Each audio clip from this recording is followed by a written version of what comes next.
Well, over in Canada, the Prime Minister, Justin Trudeau, may talk a tough game, but is he ready for a war? Yes, it could come to that. For years, Trudeau has bolstered his green credentials by taking household garbage from Canada and just shipping it to the Philippines, and then refusing to take it back when it turned out to be not recyclable.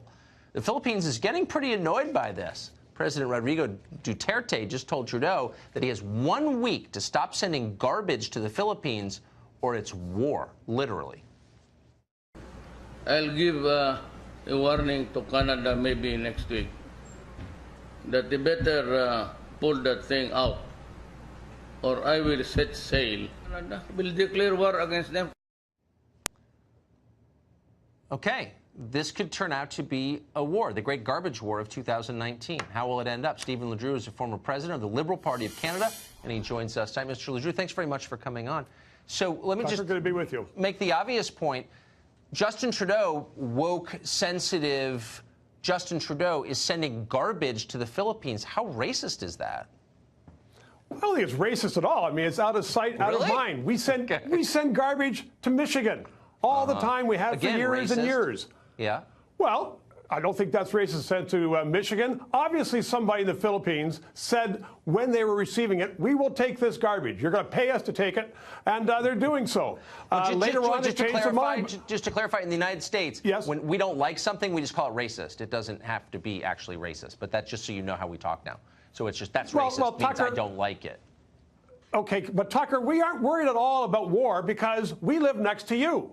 I'm certain that President Trump is going to help us out if they declare war on us, and we have an early warning system. It's going to take a long time to get those ships from the Philippines to the West Coast. I wouldn't be so cocky. I wouldn't be so cocky. Hold on. No, the Philippines, first of all, has a population.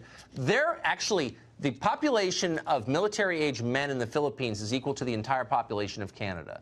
Canada is 22% French. You know what percent French the Philippines is? Zero. Zero. Huge zero, right? That's a massive advantage. No French people, that's an advantage in war. The obesity rate in Canada is sky high. There's no obesity in the Philippines. Like, they could actually beat you. At that point, no, they can't. How would you First feel? Of all, we have so many Filipinos in Canada. First of all, he is not going to shoot on his own people. So that's the first thing. This is President Duterte. He executes drug dealers in the streets of Manila himself. So, like, but they aren't drug dealers in Canada. They're nice people. They come to Canada, and they fit into our society, and they work hard, and they build futures. So it's nothing to do with drug dealers. I think this is a problem that Trudeau is going to say, it wasn't me. It was the earlier government. It was those bad guys who were in power before me. Because, as you know, Tucker, he is under a lot of strain these days. He hasn't been successful. No, well, and he doesn't want another failure. I got to ask you. I mean, so from our point of view, and our president takes a lot of heat internationally, and some of it he brings on himself, whatever. But Justin Trudeau really is a buffoon. That's our perspective anyway. He seems totally callow and just sort of fraudulent. Is that the perception in Canada? Well, it is becoming the perception, unfortunately. He himself said that his role is largely ceremonial. In fact, he is the most powerful person in the country. But he says it's ceremonial. And in fact, on one of our national news magazines last week, they had a picture of Trudeau, imposter, across it. So that's something that wouldn't have happened in normal times. It all started when he played Mr. Dress-Up and went to India, and the whole world was laughing at him.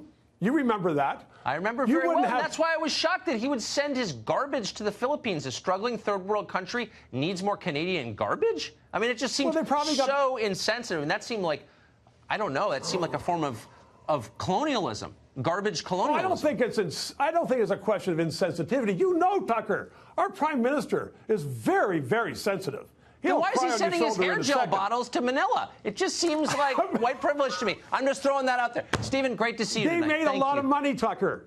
It's racism. Good to see you, man.